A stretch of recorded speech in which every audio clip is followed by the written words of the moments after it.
Welcome back, ladies and gentlemen, to GameStar TV for the Blizzard ANZ Heroes of the Storm qualifiers for Season 2. Once again, my name is Kit Fox. It is an absolute pleasure to be your host for this evening. If you have just joined us, the first two games we had were Nomia and Morton's List, where Nomia picked up the win over their close contenders. Game number 2 was a long game on Brax's holdout, 20-plus minutes for Braxis, and that's a long game.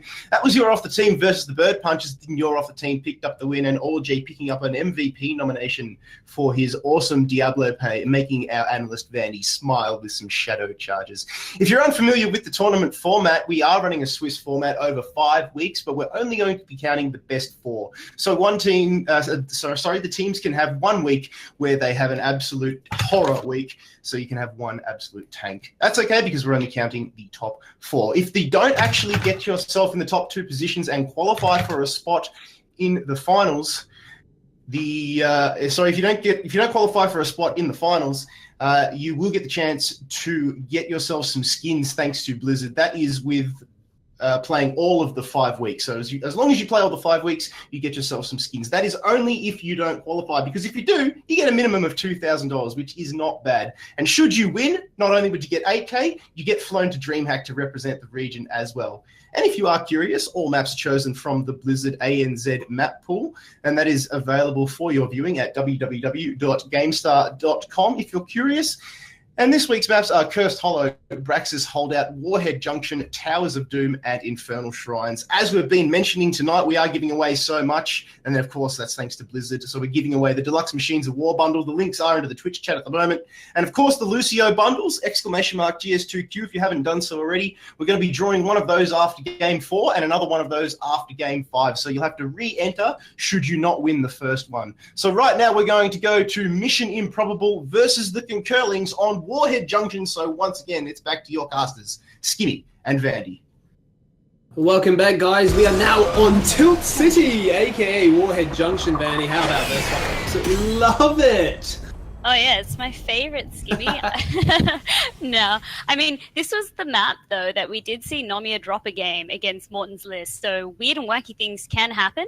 And traditionally, this is a bigger map, so globals are insanely strong here. So I'm thinking the likes of Dahaka, ETC, Falstad. If you're not banning them, you sure want to pick them. And we saw, actually, from the game that we did cast, that with the amount of teams that actually do play it, anything can really go. Draft-wise, you're not really too sure what is most optimal. We've seen teams go for pet comps. We've seen teams go for wave clear. Even teams go full-out global aggression. So depending on what you're more comfortable with or what you just think in your head is going to work, we could see a lot of different variations come out from these two sides. Exactly right. And ANZ has always been, I guess, a region where we do stick to comfort picks more so than the other regions because we are emerging. And as you said, it all comes down to execution. If you feel like you can carry on, say, a Valera, go nuts, because we have seen weirder and wackier things happen. And right off the bat, there we go. We've seen 2 globals completely taken off the map. So Falstad and ETC gone. Yeah, 2 of the globals that you did mention on the ball, which does then mean, with Dahaka still being there, do Mission Improbable feel the need to lock it in? It would seem to be a very likely pick. But if that's not the direction they want to go, then it tends to cater towards either the Malfurion being locked in or even at Tacita. Exactly right. It depends on how they want to prioritize what their strategy is. You are going to also want to have, I guess, a strong team fight as well once those warheads do spawn, as you can take out a lot of the opposing team's base by hammering down those nukes. So that Lucio pick, I guess, just showing then perhaps they're just going to be rolling strong on bruises. Yeah, I mean, Mission Improbable said, look, we just want the potential to break it down, I suppose. But the response from Broken Home is, we don't care what you have in mind. We want globals. We're going to be all around the map. You think you're safe? Well, look, we got a few buddies to rock up to the party with. I really like the Dahaka and Brightwing picked up right there. Brightwing, yes, is not perhaps one of the strongest healers on the board, but it's all about having that global pressure. So if you can manage to maintain presence in all these lanes, it could work out for you in the long run for these team fights. But as again with the Lucio, perhaps picking him and pairing him with Arthas he works quite well with, as well as just sort of any bruises that can get in your face. And okay, cool. There's the Arthas. I think that was a bit of a no-brainer there to pair quite nicely with that Lucio. Yeah, I mean, it just seems to be like that wall of death, right? Like, you can't escape him, you can't run away from him, he's going to get in your face. So it's quite annoying to get up against, but it seems to be, if you're running these kind of compositions, you don't really have that hard CC, so to speak. You want to sustain, and there will be the Vala to fulfill that role. I really like the Vala pick as well. She's very, very strong at the moment because she sort of is a great all-rounder. She's quite nimble with Vault. She can be quite mobile, I guess, and she does dish out a lot of sustained damage, which can be so important. So if you were on the side of Broken Home, now you're also going to look to picking your damage because you don't want to give all the good picks away to Mission Improbable.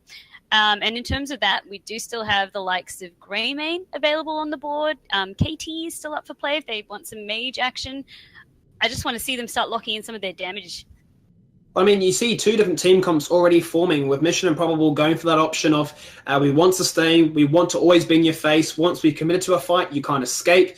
The flip side of that being Broken Home have decided we want global pressure. We always want to be looking for that way of soaking XP, keeping ahead, not always committing to a fight, but making sure that you have to respond. And I mean, you'd imagine then that the bans would cater accordingly to such, and kill fast is going to be what Broken Home don't want to deal with. It makes sense to me because if the Arthas is able to then slow them down with that Vala and KT just sort of hammering at them, it can dish out a lot of damage. As you said, their comp is more suited towards splitting them out, getting them to answer to their pushing threat, and then perhaps poke would suit Broken Home better. So definitely Skimmy. It's a bit of this mind games now in the draft. It's always fun. And if you're on the side of Mission Improbable, perhaps you do want to take away some of that poke. So with one mage gone, perhaps getting rid of Ming, or as well as looking at getting rid of an initiator, so they don't want to deal with Johanna at all. It seems to be that their read on what Broken Home are going for so far is wave clear and lane pressure. So by taking off Johanna, that's obviously one of the go-to tanks that can clear the lanes extremely well. It does still leave the option for somebody like a Leoric or an Illidan, and perhaps a Tyrande, which if I was a betting man, would say that's going to be an L build. It's really interesting. Generally, when we see dual support, it is with the likes of a Tacita being picked up. This is taking it back to a little bit of more old school meta with the Tyrande Brightwing. And as you said, she will need to perhaps build more damage. So perhaps taking up Starfall, which is we saw get buffed patches and patches ago, and going that Sentinel build, getting heaps of damage from across the map, fulfilling the role of the poke once again. I think if we look on the side of Broken Home, it seems like they're in a bit of an interesting spot, right? Because Dahaka alone is not the best tank. Usually you want somebody a bit more reliable, like a Muradin, ETC, or potentially the Johanna to complement him with. So by pairing it with the Illidan, it drives them into a bit of an interesting spot, right? They potentially can't go another ranged assassin now. Yep, they want him to be their main tank, but in doing so, Dahaka can get focused down quite quickly.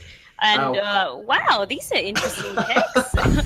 I'm loving this, Vandy. They've gone for the Abathur, so that's them saying we need some global to respond to us. Otherwise, if we can't get the kills in these rotations, well, we're absolutely screwed. And not only that, I mean, it does actually help out the Vala. Just like we touched on with the Tesla and Zaya, it's an enabler. It can then go for the adrenal overload and give the movement speed. But the Butcher is the main one I want you to talk about. How good is that? I love the Butcher. It also gives Abathur another target to sort of clone for those team fights. And Butcher is just in a great spot because with his meat stacks, he can deal a lot more damage than he used to be able to, as well as if he takes Lamb to the slaughter, just either taking one of those heroes, whether it be Brightwing, Illidan, Tyrande, making them really easy for his team to blow up. So it's going to be a lot of CC added to their team. And I think that's definitely what Mission Improbable want to help them control these fights a lot better. I would love to see Broken Home go for another bruiser or somebody in the melee department, really just to tank up and try and survive. Victory, and they just go for Sylvanas. They say, we don't care, Skimmy. We know what we want. We want wave clear. We want a wailing arrow. If they can't engage in us, can never win, right?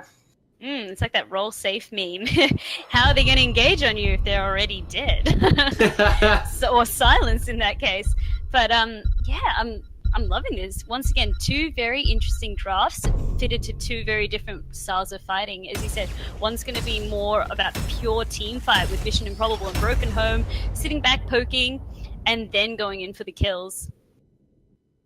I think, given the dynamic of how this map works, and because they've got a double support, you'd expect to see Brightwing really utilize the fact that she can split push, not as effectively as, say, the Dahaka, but expect to see them really abuse the fact that Abathur is essentially making it a 4v5 in the early game when their comp is all about skirmishing. So two very different compositions looking to achieve very different things. But if it comes down to synergy in terms of who my prediction is on, 5 Asmodant portraits definitely has to take the crown. It's all about the team that, stylizes together, but that's enough from us. I'm going to kick things off and I'll introduce our red team who's broken home. We have Alistero on Sylvanas, Kipjib on Tyrande, J Muffin playing Brightwing, Nar56 on Illidan, and Renovatio on Dahaka. Alrighty, and in the left-hand corner, rocking the blue sleeves, it is going to be Mission Improbable. Flaze is on the Butcher. Fergie Games rocking it on Arthas. Avatar is on Lucio. CZN1 is on Vala. And the Slick Sloth, the Slick Slug is what I'm going to be calling that one, is on Abathur. Well, he is a little slug, and we're going to want to see what he does with all these mines. There is something as well, I guess, that Abathur can also provide to that, and that's his mine skinny. If you set him around the choke points, it can be quite difficult for Broken Home to get in there and take the warheads effectively. I would love to see, just for the BM and just for entertainment value, him go the old school backdoor build with the Locust and just piss off a ton of players. Oh, that build used to be, I hate to say that word, but it used to be a bit cancerous. I hate it. And if you pair that with some warheads, you can get some serious base demolishing happening. And we've got, we've got on the side of Broken Home, they've decided to send 3 mid, and as you said, have a solo lane on top and bot, really freeing them up to get, the best value out of their mid. As long as their mid can push through, it's going to be high value, but if it can't, it might punish them effectively. So I suppose by having Sylvanas as the solo laner, they can't really capitalize on the pushing element that she does provide, but the Harkit in the bot lane, given the sustain that he has, provided that he doesn't get outranged by the Vala, should actually win that lane, right? Hopefully, yes. He does have a bit of a stronger lane presence, as long as he doesn't get poked down, but Vala does have Abathur up her sleeve to sort of, I guess, make it almost like a 2v1. That is another thing that Abathur can bring. I suppose it's a buddy when you need it the most, but right now that buddy's going to be on Flaze in the top lane, using the heals, making sure she can bully up Sylvanas. Any attempt to outrange her is going to be nullified in a second. And look at that, Dahaka says, let's rock to the party, let me try and make this a 2v1. You think you can do it your way? I've got another trick up my sleeve. The warheads are going to be deployed in 10 seconds, one in the top lane and one in the bot lane. And this time they're going to make use of that Sylvanas passive by pushing in these towers. And what that basically tells me is that they're going to trade warheads as well. But Tyrande has fallen right there, Skimmy. So that's just not off to a good start for Broken Home. Off to a good start indeed. And Nar56 is going to jump on in saying, nah, you can't kill me. He takes out Vala, left with Avatar, which does piddly damage with that boombox. And he's going to be dropping the beats a little bit later on. But right now, Illidan has got the heals. He's got the phase shift coming in. It's going to be a 2v1. He might actually still carry on. He will, because he's got Brightwing now to top him up. So effectively now they've secured both warheads. So they've turned a bit of an upset into something that's worked in their favor. And Renovatio also being called down as sort of backups. This is that global pressure we're starting to see now. Avatar being so damn elusive, the ability to wall ride and jump in and out of action when deemed necessary. Essentially, he can actually zone out 3 members on his own. You can see Avatar coming in there with, Fergie Games as Arthas coming in with the Howling Blast, locking in J Muffin, which has no mobility, really looking to use that Pixie Dust when it is available. But all things said and done, the amount of time that Avatar bought for the team to rotate did actually allow him to get that nuke in the bot lane. That's why Lucio can be so annoying. He's got heals for days, and as well as just by using his passive to go wall ride, he can really make himself a hard target to hit. Illidan was just so consistently low with Avatar and Abathur just doing a whammy on him. Let's talk about the lane setups at the moment, Vandy. We can see right now both globals are in the bot lane. As I mentioned that, he does hear my words. I was just going to say you're not really utilising most of the best of your ability, but he does decide to go away. Just in the bot lane, just for soaking duties, really. Yep, and then he says, peace out, we're out. But Sylvanas has fallen, and they've used their first nuke, and another nuke coming out by Broken Home now. It's sort of an answer. So they're trading quite evenly at this point of the game. Abathur just being a real nuisance there. I'm not sure what they're doing. They're taking a lot of free damage in that mid lane. Yeah, Taronde is extremely low and sees it at one. He's just going to say, cool, I'll just chuck out an arrow here. And that'll be all things said and done. And as she talk about the build coming out of Taronde, she's gone for what is appearing to be pretty hybrid. A little bit of attack damage, a little bit of Sentinel, and how about a Mule for good gesture? Just a good gesture. And speaking of mules, I just saw for the ultimate BM, they died trying to get those two front turrets down in the mid lane. Abathur just instantly called down Mule and it's just healing itself right back up. So it's almost a slap in the face. He's sitting there tanking that, and Renovatio as well, taking a lot of damage from Butcher. Butcher gets so empowered by Abathur. So every target that Abathur has is really quite, I guess, synergistic.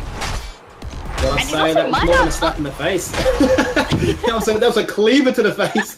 That was going to hurt. That will hurt. And I was just about to say, look at how much of the top lane has already been mined up as well, and how much vision it's providing them. It's going to be a nightmare to try and get anywhere in that sort of top half of the map. And that's another thing, I guess, another nuisance that Abathur is bringing here. I suppose, yeah, if a rotation does come on through, that is going to spell disaster. Whoa, Sylvanas so lucky there. Did have to charge upon her, but at the very last second, had the support from her team and the ability to place inside. Maybe not today. Lucio does die. Dahaka finally getting his vengeance in the mid lane, and those two towers that are causing so much misery from them before are going to be taken out. The Mule comes on down, and Renovatio says, well, it's not going to be enough this time. And great rotations coming out by Mission Improbable here. They want to pick up these kills that they've seen. Once again, getting punished for going so deep for those front two turrets. Oh no, Vandy, they're just relentless. They say, you get our towers, we get your kills. They just take out 2 for free, and as a result of that, they hit level 10, a full level lead before. And the warheads have spawned as well, so if they can manage to secure the majority of warheads, they'll be in a pretty good place to carry on their lead. So going so well, and with the ultimates being picked up, Butcher has picked up, Lamb to the slaughter, and Illidan has dropped doing all of that.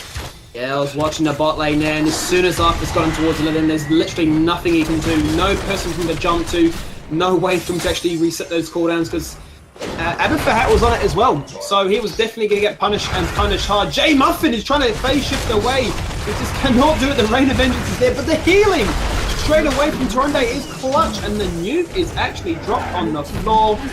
They're trying to do their own rendition of dropping the beat by dropping a nuke. That nuke drop was quite smart. CZN felt really threatened. He said, alright, instead of giving them a free nuke, I'm going to just try and drop it. I'm either going to get a kill out of this, or at the very least, I'm going to deter them. So effectively it was the right play to make, but he did go quite hard trying to take down the Brightwing. So far in this game, we're 7 minutes in, it's 11-9. Slightly before they hit ultimates, they do lose a couple more members, but the strategy being deployed by Mission Improbable proving to be superior to start things off, with Boss obviously available 2 times on the map, and with it being such a big map, you had to imagine, are we going to see a repeat of last game where a throw can potentially happen in the later stages? Possibly, and Renovatio, I guess he was tunnel visioning there, trying to drop his nuke. He did get the channel cancelled, so he's going to be in a little bit of trouble there. But instantly, he's got all of his health back, and Lucio is the one that falls according to this trade. That's why you don't focus down the Dahaka. He's the king of baiting. He baited really well there. Oh, CZN1 just stuck around a little bit too long, and Na's going to say, sweet as, no, that's what I want to go for. He actually decides to say, I'll just pick up a fault instead. But I really thought there that Vi had made the wrong decision. The recall was already being channeled, but that decision's being made. The caster's curse, like a T, always caught upon at the right time, and they win a fight, and now they pick up a boss. Broken home, they instantly wasted no time making that call. They wanted to take the boss. Abathur is pushing quite hard in the bot lane, but they're not deterred at all. They're trying to capitalize on any objective they can get their hands on, and I'd say this was the right call to make, because Abathur's nowhere near their peak yet. So Broken Home have instantly sort of, I guess, won one in that terms of getting themselves back into this game. I'd love to see the response now from Broken Home just be a double cap. You can see Renovatio is already going to go for that one, but so many mines being so annoying and giving so much vision. He's going to have to go and clear out as many as he can, Abathur straight away popping some more. But it's going to delay the rest of the team coming on down. You can still see a few more in the vicinity. But look at that. We were talking about how much of a presence Abathur's going to have. Look how far he's pushed up, Vandy. And there is now a Merc camp on his side as well. So he's making sure that they're not going to fall anywhere behind in experience, even if they're losing team fights. And that's, I guess, the value that Abathur can bring to your team. But on the side of Broken Home, they've gone to instantly rotate down to this bottom boss and continue on the map pressure by taking the 2 big objectives off the board. Now they just need a couple of warheads to really sort of cement themselves in destroying as much of Mission Improbable's base as possible. Well, they bought themselves a lot of time as a result of picking up both of those bosses. They do need to respond Mission Improbable to this bottom one as well. Alastaro is going to clear out what does remain of this mercenary camp. That was escorted in by Abathur, but with a double cap now on the warheads favourably spawning for Broken Home, this gives them the chance to actually try and catch up in the levels. Broken Home can definitely take both quite uncontested because all members of Mission Improbable had to rotate down to deal with that boss threat. So playing it quite well, but once again, Abathur just making sure that he's consistently in a lane, pushing hard, this time with a bruiser camp up the top as well. He'll do what he can do best. I mean, his build so far, it seems to be a bit of a hybrid between trying to support the team, support the map objective itself, and apply pressure with those pesky locusts. But it is going to be a double cap with those nukes. Zahaka does actually get taken out, as the rest of the members of Mission Improbable have had enough of clearing out mercenaries. They want to fight, they want to go back to basics, and they want to go back to the reason they're level up in this game. I mean, I know what Dahak was doing. He was trying to get that sort of solo lane soak, but it worked in his disadvantage as he got completely collapsed upon. And once again, another rotation coming out by Mission Improbable, trying to see if they can get more kills, but they're moments too late to deal with that. And this map is so big, so rotations can mean a lot. In terms of, now that they're in the top lane, with the members of Broken Home rotating down, they can actually do quite a strong push here in the top lane. As long as they can sort of see, and now that I guess members of Broken Home have shown, now they know that they can safely do a bit of a push. I mean, they're doing a bit of a trade right now. The nuke is being popped in the mid lane. They're going to get a fort there. Fort looks like it's being begun in the top lane by Mission Improbable, but the race is actually being won by the Broken Home, which are going to decide to go for the invade, pick up a mercenary camp for their troubles. Whether or not they know that Slicksloth is in the bot lane, they are on the money with their timings. They can actually see the duration of that Locust's life, and they can sort of calculate roughly whereabouts he is. They are still running on down, and rightfully so, he responds. He is going to back away. You can see that Renovasio was keen for the dive, but too early on in this game for him to be able to tank that much damage.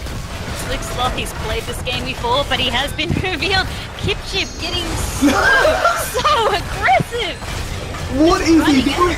He's just taking all the damage. He said, I don't care, I've got ultimates. What does it even matter? Oh, that Emerald win there. So lucky. If he got chained, that would have been instant follow-up from Mission Improbable, securing perhaps a kill on J Muffin. That's actually a really good trade for J Muffin there, because the cooldown is actually lower on Emerald wins, so quite happy to trade things out. But you can see they wanted to force the agenda in Mission Improbable, but there's 16, a big talent advantage for them. They want to try and make things happen. And, I mean, Amethyst is still keeping up this pressure, despite being 2 globals to 1. Mission Improbable are really making it work in their favour. That macro game that Abathur is playing is so spot on. And Renovasio getting taken down, actually having to pop his passive there against the Ooh, Bernie, this can be really good because they're going to force a fight as a result of this rotation. Illidan just dropped before anything can even happen. J Muffin, without the Emerald win, is pretty exposed. He's the second to fall. They're looking for more. Renovasio now charged the pawn, gone, and Kipchip, the most insane player I've ever seen in my life, just runs through 5 minutes back into the base like, what are you going to do? You can't kill me. And, well, he lives to tell the tale. I'm so gobsmacked by that. There's just other members that Mission Improbable just needed to deal with. I mean, they saw how suicidal Kipchip was before. It was a respect play. They were like, we respect that. But as you said, once again, they're never going to expect this. It's so crazy that they'll never expect it, that I'm going to do it. It's reverse psychology working on a dime. It is indeed, and Alcerio getting so overconfident there. He instantly got demolished. Sees it, and now in a bit of trouble here, Skimmy, but the beams were dropped. Nah, 56, a beautiful sweeping strike to dodge the Rain of Vengeance, but it is going to be Vala that pays the price. She's the first one to die, and this is a good fight right now if you're Illidan. He's looking for these sustained engagements. He wants to keep it going. A lot of nukes across the board. 3 currently in possession of Mission Improbable. They do lose Vala, but they've done the damage. They've collected the objective, and they've got out of safety. They have so much firepower in the term of nukes in their pockets. Whether they can use it is going to be another thing, because Broken Home are now knocking down on their keep. We do see the engage coming out of Blaze. Oh, once again, Renovasio huge to duke out the Lanta Stalk. He actually burrowed, prevented not only the charge as well as the ultimate. Now 56 is looking to go for Avatar, try and take it that speed boost mechanism. And I'm just loving the aggression from Broken Home, realizing, look, we're down talents, we're down 3 levels, but we can still go toe-to-toe with these guys. They definitely have quite strong team fighting, especially because we're not seeing a lot of value coming out from that Lamb to the Slaughter. The chains have been whiffing both times, and that's really, I guess, what they need for these fights. They need a strong engage that they can follow up with and blow someone out. But it's going on the wrong targets. It needs to be on J-Muffin or Kipjib. Silence them, take them out of the fight. Like, it doesn't need to be the Dahaka, because you need to prioritize your targets a little bit better. So that's why they're just not finding any value in these team fights. Shot call has been made by Mission Improbable to go for the boss. They had eyes on all members of Broken Home in that bot lane, and they surely know this. They're going to respond by accordingly taking the boss in the bot lane. This is what happened last time when we had the Nomi Mortons less game. They felt that they could actually rotate in time. Going to run on down now. Will they have enough time to get through? This boss is dropping at an alarming rate, already down to half health. It looks like they don't actually care. They're actually going to commit, which is what Nomi should have done. Not a sly little dig at them, but this is what they should have done with 3 nukes in hand. Push on through. They can potentially get a keep and even threaten the core van if this boss is still strong and standing. They can definitely get the keep just based off the nukes alone. It's going to do a heap of damage. As you said, they didn't want to waste any time trying to rotate down. This is a big map, so they wouldn't have made it in time anyway. So they're making sure that they stick with the shots that they're calling, and it's working quite well for them. It's going to come down to this team fight, essentially. I'm loving this patience by them. Still 2 nukes in hand. They're going to bomb on towards the core shield, just exposed, disappearing the boss. Full health, nothing you can do. Dahaka's the first one to go down. 80% on the board, is still looking for the fight. How about I just dive into your fountain? That's something a good plan. 2 members gone from the Broken Home. First appearance on the stream, and they do get taken out. Mission Improbable finding the win condition at 20 and executing it well. Couldn't have said it any better myself, Skimmy. As you said, it all came down to seeing the opportunity. 3 nukes up their sleeve plus a boss. There was no way of, I guess, Broken Home defending that, I guess, easily, because it was just going to be an uphill battle from then onwards. But enough of me. Let's get things started with who is your MVP? MVP, I think we gave him a lot of praise during the game. The amount of soak, pressure, and annoyance that it caused, even in a 1v2 situation when it came to globals. I am, of course, talking about Slick Sloth on the Abathur. That, for me, was MVP worthy.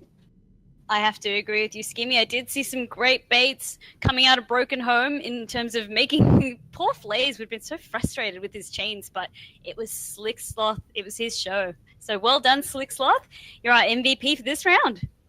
Here we go, guys. Still 2 more rounds of ANZ Heroes of the Storm action to come, but don't go anywhere because we do have a giveaway. If you haven't already entered, make sure you do.